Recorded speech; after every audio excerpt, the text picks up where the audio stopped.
Hello, welcome everyone. The Cosumnes River College of Music Department welcomes you to our new weekly series, CRC Music in the Studio, where we invite artists from across North America to perform, talk about their craft, and share their experiences. My name is Kurt Erickson, and my co-host today is my good friend and colleague, Omari Tao. Hello, Omari.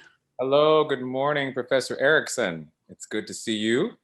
Professor, we're very formal today, aren't we? That's right. But usually it's yo, what's up? Something like that. Close.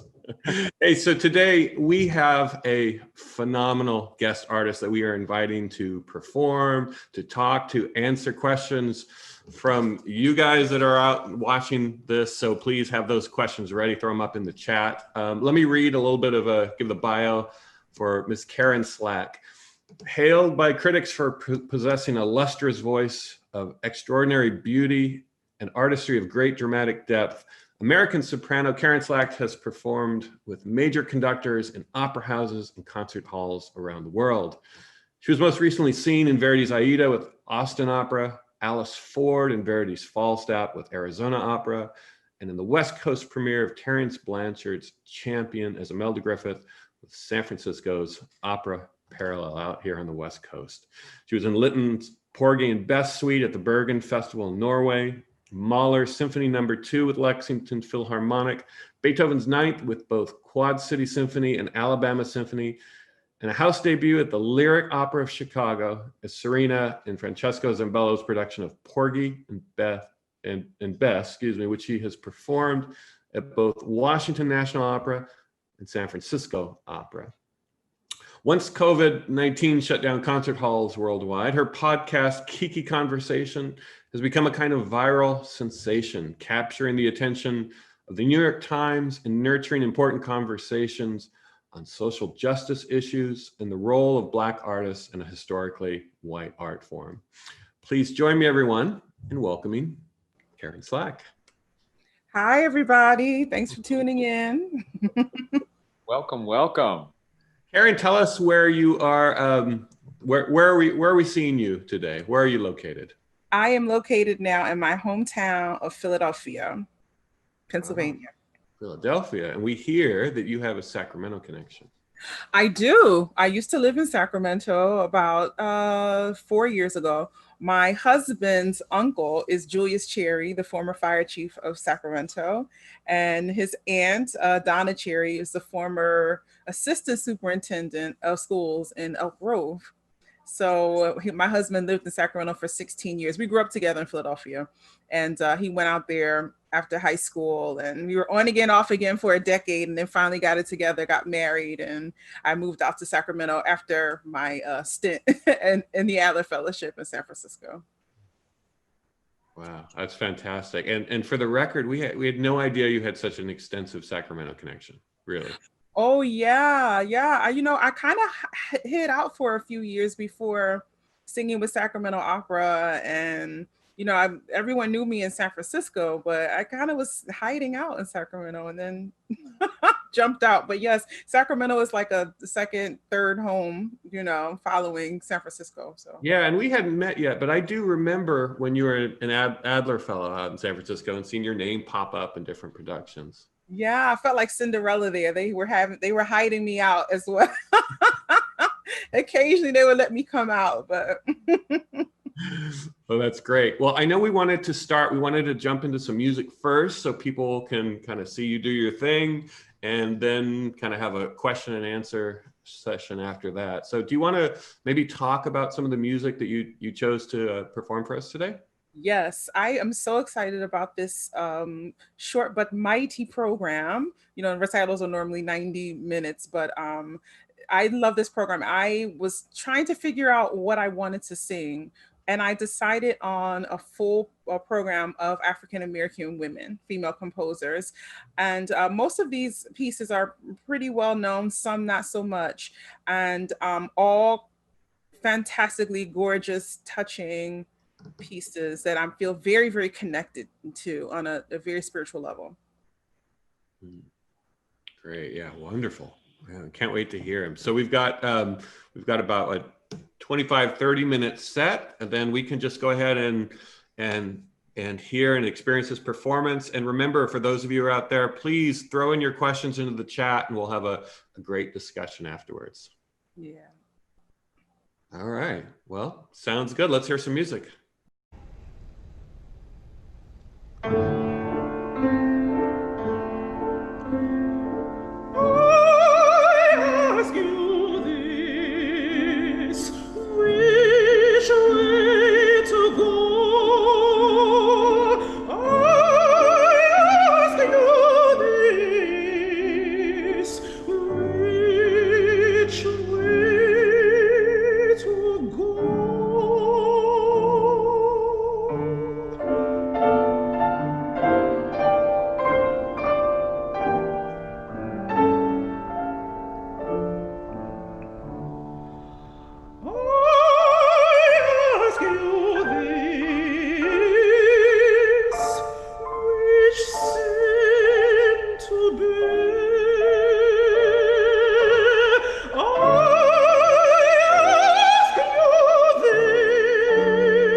more to ask, and nothing more to give.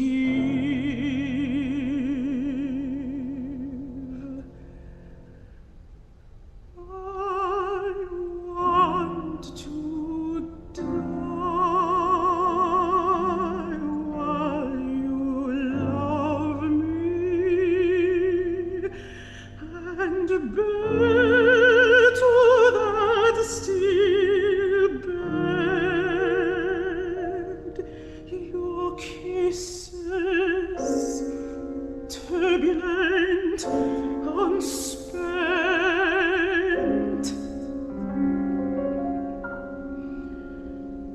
to warm me when I'm dead.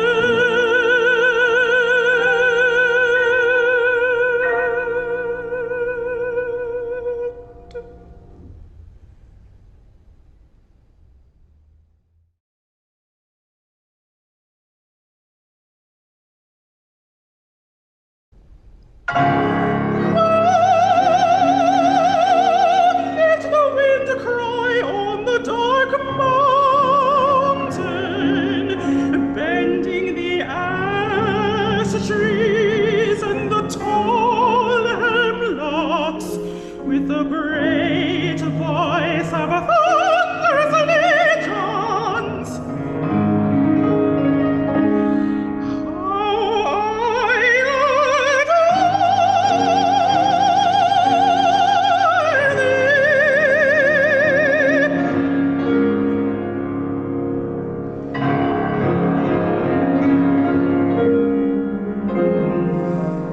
Let the horse torrent in the blue canyon, murmuring mightily out of the gray mist of primal chaos, cease not proclaiming how I adore thee. Let the long rhythm of crushing rollers, breaking and bursting on the wide seaboard, titan and tireless, tell while the world stands how I adore thee.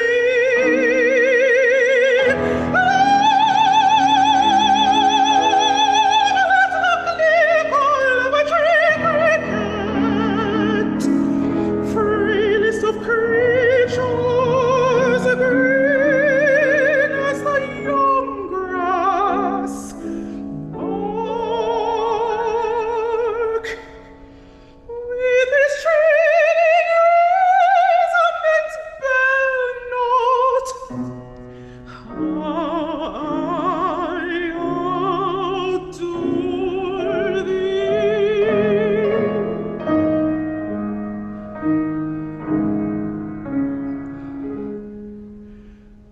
But more than all sounds, surely serene, full of emotion and exaltation.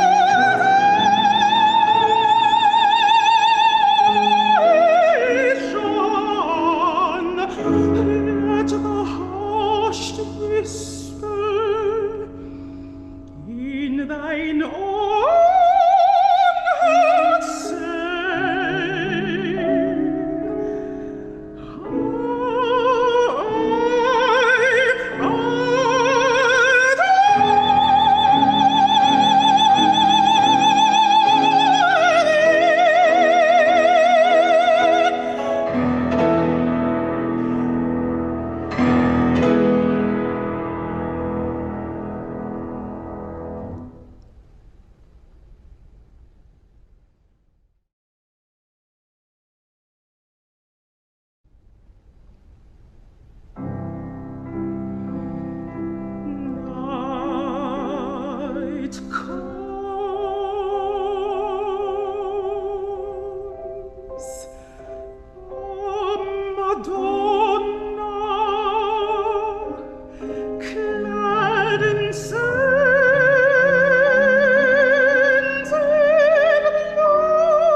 This, you can tell the nations about that. I tell them what Jesus has done. I tell them that the Comforter has come. And he brought joy, joy, joy to my soul. He took my feet out the miry clay. Yes, he did. Yes, he did. And placed them on the rock to stay. Yes, he did. Yes, he did.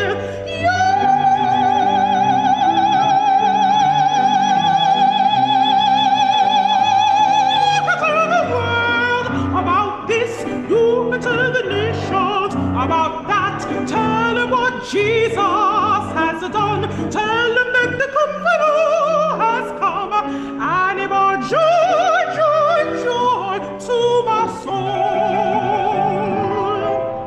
My Lord done just what he said. Yes, he did. Yes, he did.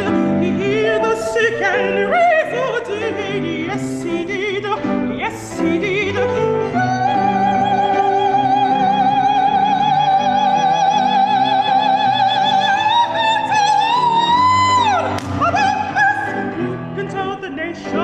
About that, tell them what Jesus has done. Tell them that the Comforter has come, and he brought joy, joy, joy to my soul.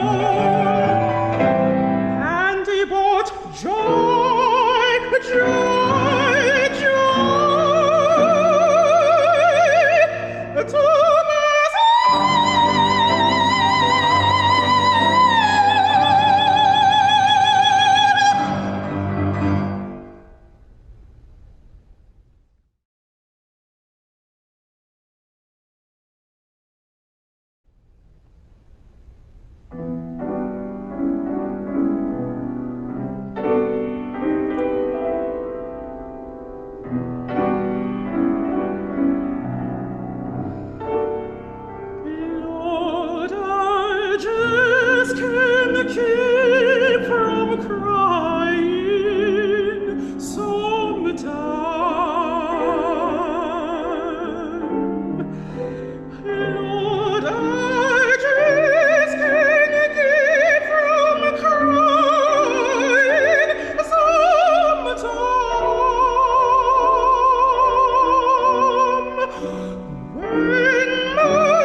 Lord, I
Mama, is Massa gonna send us tomorrow?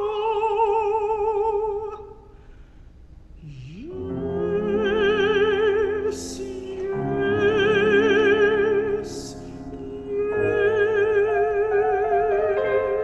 yes. Mama, is Messa gonna send us tomorrow? Yes, yes, yes. Mama, is Messa gonna send us tomorrow? Yes, yes, yes.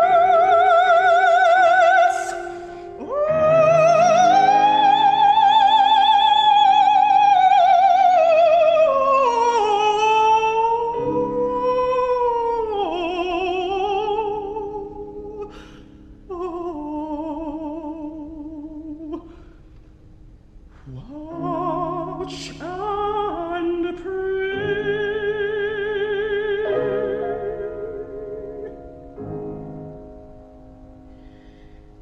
Is he gonna set us down to Georgia, down to Georgia, down to Georgia, down to Georgia, down to Georgia?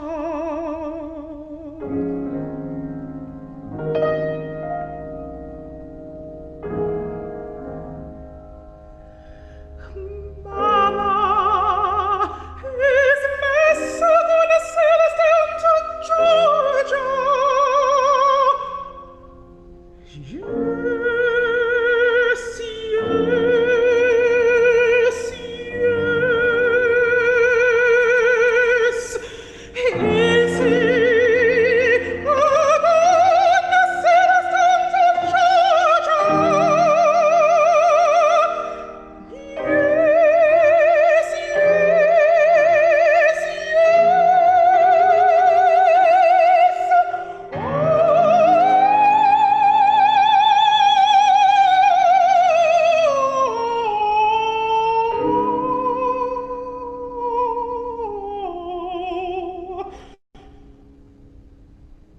Down to Georgia. Wash and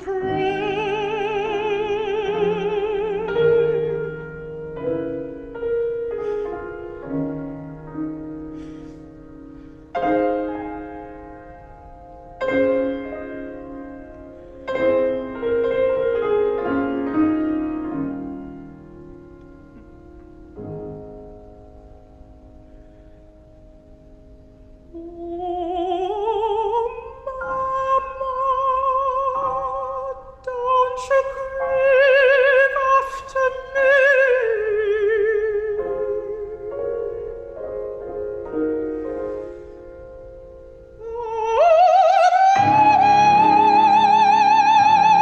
Don't you grieve after me.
Oh Ready my to turn God.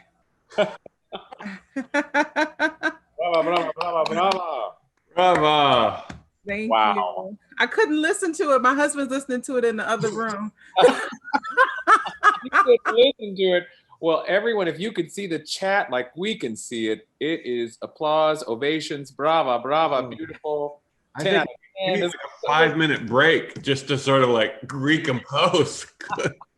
Yeah, listen, after watching Pray Mary and I needed to take a moment, I was like, oh God, I need a moment. Yes. You know, just to sing after being stuck for 5 months, you know, that's the first time I've done a long program like that. Well, you know, program like that since I did a recital in February. It's the first time. I recorded a few things here and there, but nothing like that. No, well, I've never experienced anything like that since, everyone's doing their best to try and create their own online performance experience. But to me, it's great, but it's just that kind of like two-dimensional. This really just reached out and just sort of grabbed us, like whether we wanted to or not. Yes, when I was putting the program together, I was like, okay, all of the things that I love, all, pieces that I love to sing, and I wanted to definitely give a nice balance of art song and spiritual, concert spiritual. And then I started going through the program. I was like, am I going to make it through? Like emotionally, am I going to make it through? And, it happened. We only had to do one take on each piece. Wow. Yeah. I don't think I could have done more than that anyway, just where I was. And then to be in that beautiful church and, So where were, because there are some questions that people have started to ask, and we do want to get to those. And there's one that stuck out. There was some question about where were you, and maybe can you talk a little bit about that? Yes. So my fantastic pianist, Mary Pinto, we call her the plug. Anything we need, Mary's like, I know this person, I know that person. And so it was Our Lady of Consolation in Wayne, New Jersey. And Brian Ferran, that's the videographer, that's his church. And so we recorded there. And we're actually recording for Marilla later in the winter in the same space. So it was nice to try it out for the first time. So Wayne is right outside of New York. Okay. Wow. And cheaper than New York, of course. So as I was scanning through the questions, there was kind of a theme here where people were asking about kind of your interest in opera and how it got started. Salvador's asking, what made you interested in opera? Stephen asked, when did she first begin to get interested in performing opera? Simon asked, how long have you been taking vocal lessons? Do you have any food or drinks you avoid eating or drinking before a performance? So do you want to tell us a little bit about your history and how you got into this incredible art form? Absolutely. So Philadelphia is such a rich musical town, historically. And growing up, I always listened to music. My parents never classical music, of course, but just all kinds of soul music and, Motown and all that kind of stuff. But opera found me when I went to the High School for Creative and Performing Arts in Philadelphia. And my choral teacher loved opera, big opera fan. He would play Flogstad and Norman and Callas when I was 14 years old. And I'm like, oh my gosh, these amazing voices. And I always had a full voice, a very high full voice, even as a young person. I could never sing with the kids in choir because I just had this big loud voice. And so in high school, I fell in love with Miss Price singing Aida. And when I was in the 10th grade, I went to see Denise Graves sing Carmen. And I knew that that's what I wanted to do for the rest of my life, was to do that. And I really identified with opera because of the kind of voice that I had. And it just something that was a natural fit. And the Philadelphia School District paid for me to have voice lessons and piano. And I've been able to be in this business for that long. I went to the Curtis Institute of Music and, for my undergrad and my grad, and then San Francisco was in the Adler Fellowship. But I can't even remember a time where music wasn't in my life. I played the violin in the 4th grade, and I was terrible at it because I hated the sound. I said, if someone had given me a cello, I think my life might have turned out a little bit different, because I love the cello, of course, the closest to the human voice to the strings. But yeah, I don't ever remember a time where opera was not a part of my life. Hmm. Yeah. Oh, question about do I performances? Well, of course, the regular tomatoes and chocolate you don't eat, and drink alcohol, but all those things you can eat after. But I'm not a real avoiding certain things, just making sure I'm hydrated. You know, steam is your friend even when you don't have a voice. Steam is magic. And I just try to take care of myself as well as possible, mentally, emotionally, you know, because you can put whatever you know in your body, but if your mind and your spirit is not right, your voice will not function at its optimum. So you have to take care of yourself in that way. Yeah. So maybe tell us a little bit about, because some people had a question about, stage works or performing, art in a more intimate venue like this. What are some things that you as a performing artist relate to or grab onto, whether it's, preparing for a role or performing a series of art songs like this? Can you maybe talk a little bit about your process for this? Sure. Well, I have to say my love my 1A love is opera, but my 1B is recital, concert, hands down. I always say if I could do what I did today and coupled with some orchestral concerts for the rest of my career, I would be happy. I would be content. I will have felt like I did all the things. You know, I love opera. Of course, is how I came to the art form. But the collaborative aspect of making music in the smaller venues or with the orchestra, you know, in the concert hall, I think suits me the very best.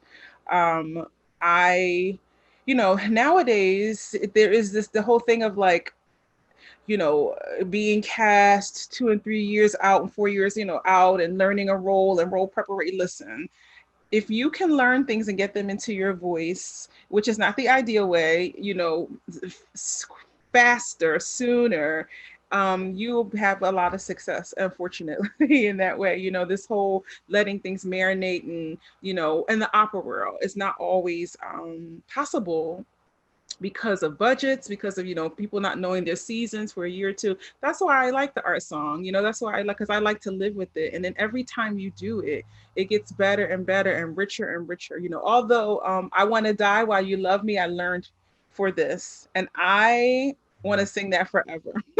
It's the piece I just was so connected to. And yeah, anyway, I just feel more at home in that repertoire. But again, if I'm learning an opera role, ideally, you know, 6 weeks, 6 months to 8 months, you know, to get it in, get it all memorized, get it done. But I learned Tosca in 2 weeks and had to sing it. Not ideal. Traviata in a month. Not ideal, but Well, talking about, marinating in these roles that, you book so far out in advance. Well, of course, now with the concert halls shut down, and no one knows what's going to happen, how things open up, when they open up, in what shape. What's your, approach now, seeing that you called it 1A and 1B with art song? Do you see yourself maybe more gravitating in this direction, just, for practical reasons alone? yes, absolutely. Well, this is the one vein that you can really do virtually, I think, and do it at its best, in my opinion. I really feel like the concert hall and those of us who are comfortable in the recital hall will work more often, you know, and those of us who are very creative in our projects will be the first ones, I think, to jump, because there will not the big operatic spaces, I don't think, will be open as quickly in America. So, you know, if you can make something work, a 25 seat situation, you know, a church, socially distanced, you know, situation, and bringing a concert like this, you know, I think if you can do that, things will pop off a little bit faster for those of us who do that well. But yeah, Opera, we'll be back. I'm not worried about that. We will be back, and opera will thrive. It's not going anywhere. But I think as an artist, those of us who love both of the genres will be so much more fulfilled and so, I think happy. I think I answered that well. I think I did. Hey there, this is Professor Tao over here, and I just wanted to sort of circle back to something you said about the previous questions that we were so connected to that one song, and I have to tell you, I haven't swayed, moaned, laughed, clapped, and got teary. I got my tissue here because I was so moved by the connection that you had and offered to all of us, and you can see in the comments that we were feeling that connection that you were having. So I want to thank you on behalf of all of the people that were here. Thank you so much for going there and allowing us with you on that journey, because it was absolutely, truly moving. And I wanted to ask you about that idea, that notion of connection. You are very multifaceted. You're everywhere. And first, I wanted to say congratulations on your new appointment as Portland Opera's new artistic advisor. That's really awesome. So congratulations. And we'd love to know, I mean, we have so little time. We're about our 10-minute mark now, but I encourage all of the viewers today to investigate that. There's articles that just came out yesterday, today, and that really sort of go there. But I wanted to ask you about this notion of connection. This morning, I caught a second or two, or the second half of Angel Blue's Faithful Fridays, and so did you, because you were making comments, and I'm going, how is she doing that? And she's got to sing for us later. She's going to be here part of this, and then she's going to be, you're everywhere. And then you have Kiki Konversations. I see you all the time. So tell us a little bit about how and why is this notion of connection, particularly today, how is that, why is that important to you? Well, the one thing, and I want to be as humble as possible, because I'm not, I don't have this gigantic ego. I say that for the stage. That's not who I am. Everybody knows that. But that is a quintessential Karen Slack experience in any performance. What just happened. I don't know any other way to sing or deliver performance. To lift those black notes off those white page, that's what I do best, and that's why people call me. And in anything that I do. So that's who I am as an artist. That's who I am as a person. That's who I am as a woman, as a friend, as a wife. I am a communicator. Yes. And and someone that envelops. That's why my voice is very close to my heart. It's who I am. The quality. And so everything that I do comes from that place. Everybody that I support, I try to show up for, to give them that warmth as well, because we are all just trying to make it, survive. I mean, Kiki Konversations was born at my kitchen table out of a desire to express and to share, because I was not getting asked to sing, virtual offerings very, very early on, and I'm not even sure if I could have at the time, but yeah, I don't know any other way to be. Authenticity, right? It's absolutely just bona fide, genuine, real. Where can we find Kiki Konversations if we want to follow that? How do we find it? Well, Kiki Konversations has a YouTube page, Kiki Conversations with a K, and also on my Facebook page, my fan page, and my personal page, I leave my videos up for people every Thursday at 8:00 p.m. Eastern Standard Time is our live.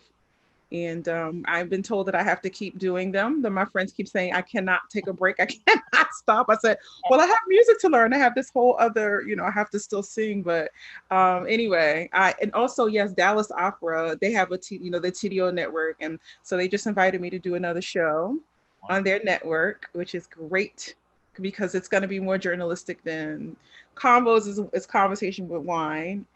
And this new show will be something that will definitely be more industry change heavy. Yeah.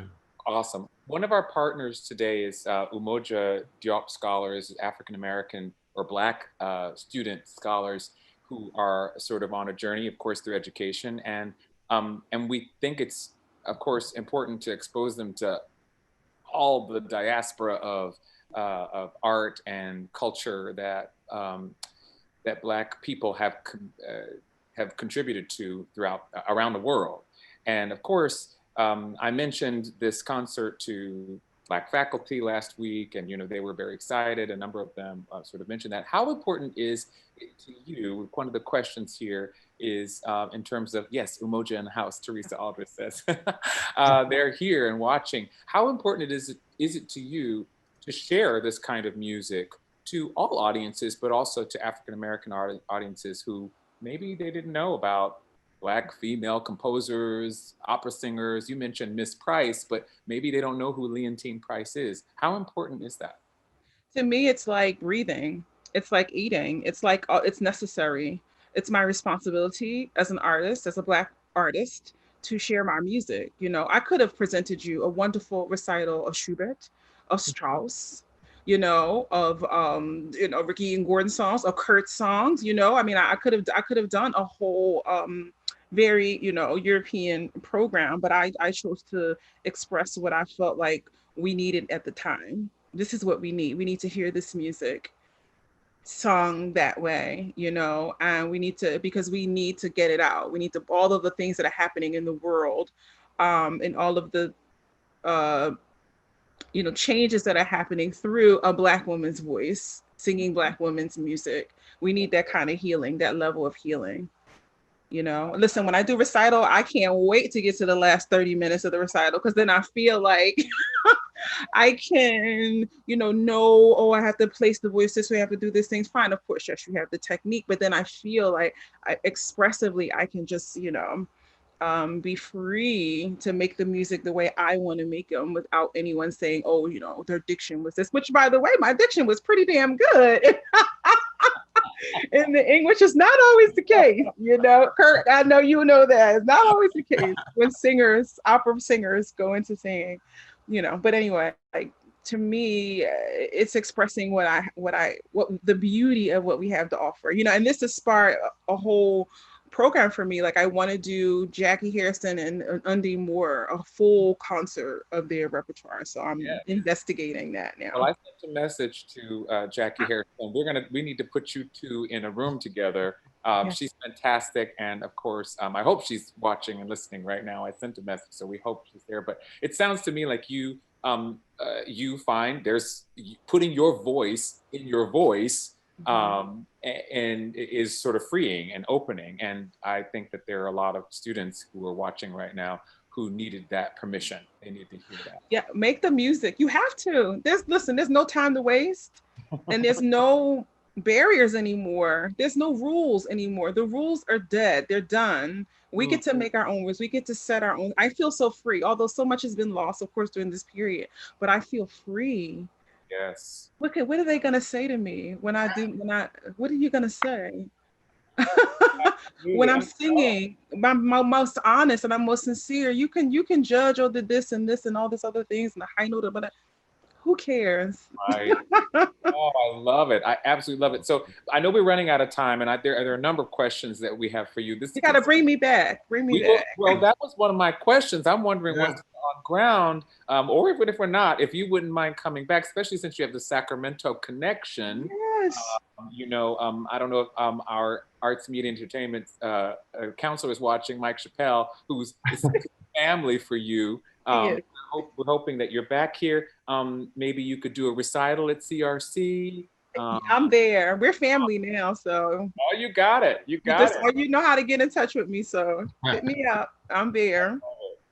I love it. We only got a few minutes left, so Kurt, I don't know if there's anything else. Yeah. Oh, yeah. I've got one. I was looking. There's so many questions here, and Marcus had one. He was asking about how important is it for you to expose the Black community to opera, and then following up on that, I wanted to ask, just about every day you have been having these incredible conversations with these incredibly high-level Black artists, performing artists, and what have you learned or experienced over this time with these incredibly honest, intimate conversations that aren't just private, they're public? Tell us a little bit about that. Well, so much of it are the conversations that we have together privately. Now that we're having them openly, I have to say quickly, the LA Opera panel with all of my amazing friends who are all fabulous singers was very emotional. Right before we went live, we had all been texting each other that morning and asking, are you okay? You know, how do you feel? And everyone was nervous, and we didn't know. And so it's been challenging for us, but we understand the magnitude of the moment that we have to step into. And so when you give me the position, I step up to the plate and I do what I have to do and speak the truth. And it's been nothing but incredible for both sides. I mean, for me, and I hate that both sides. Gosh, can we get rid of that? But you know what I meant. But for me, it's important to expose the Black community and all communities to opera. They need to see people that look like me doing it at the highest level and know that we exist. Everybody needs to see that, that opera is a very diverse art form. It's just about getting through that pushing yourself through to get to the higher levels. And I think that that's going to open up more. We'll see. And if it doesn't, we will hold them accountable for not allowing that space to be broader in every way, for women, for, people of color, for, American composers to be in American opera houses. Can we that's a whole other conversation, American conductors, listen, all they have to do is give me the position and I'm ready to go. Like, I'm excited what that means for Portland as you advise up there. Exactly. Wow. Exactly. Yeah. Oh, that's why they've been checking me out. So that's why they asked me. Amazing. Yeah. Truly. Yeah. Well, this has just been absolutely wonderful. It's just been a real treat to have you here, Karen. We thank you again so much. And is there how can we get a hold of you? People who are watching, they want to experience more of your music making, what you have to say, where can they check you out? Well, I say the best place to check me out is on Facebook. I have to say Instagram. I got a cute little Instagram, account, Kiki Soprano, but basically Facebook. I think everything that I'm doing in the next season is all virtual. So the website is fine, but I'm as they know, pretty active on my social media. And and I answer questions and I friend people and all that good stuff. So always to find me there, Karen Slack. Awesome. Thank you, CRC. Thank you, everybody in the music department, arts, media, and entertainment. Thank you, Mike Bittner.